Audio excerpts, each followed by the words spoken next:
ตาเลิกไล่โทษกันมือปีไล่ตัวหันสาวห่างเรานางห่างลีอ่อนสูไปป่ายุบบ่อห่างเลี้ยว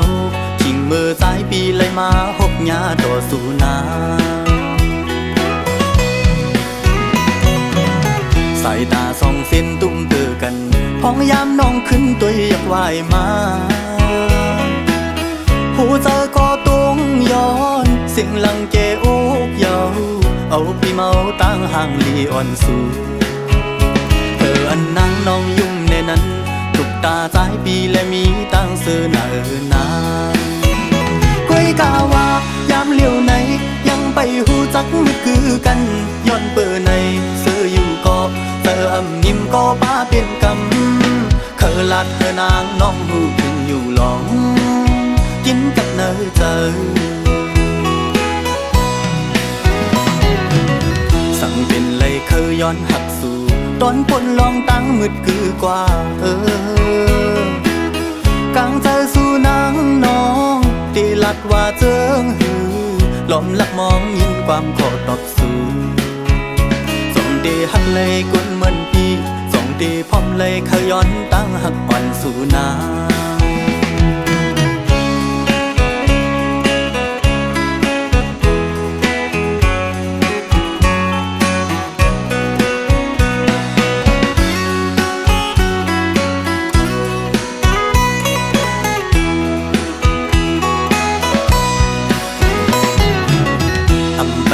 ผู้จักมืดกันกึ่งกลางหกหญ้ากำปอนตาเลิกไล่โทษกันมือปีไล่ตัวหันสาวห่างเรานางห่างลีอ่อนสู่ไปป่ายุบบ่อห่างเลี้ยวชิงมือสายปีไล่มาหกหญ้าต่อสู่นาสายตาส่องเส้นตุ้มเจอกันพ้องยามน้องขึ้นตัวอยากว่ายมาผู้เจอก็ต้องย้อนสิ่งหลังเกอกเยาเอาพี่เมาตั้งห่างลีอ่อนสู่อันนั่งน้องยุ่มในนั้นทุกตาสายปีและมีตั้งเสื้อหน้านาก้อยกาว่ายามเลี้ยวไหนยังไปหูจักมือคือกันย้อนเปิดในเสื้ออยู่ก็เสื้ออำยิ้มก็ป้าเป็นกำเคยลัดเธอนางน้องหูถึงอยู่หลองกินกับเนยเจอสั่งเป็นเลยเคยย้อนหักสู่ตอนปนลองตั้งมืดคือกว่า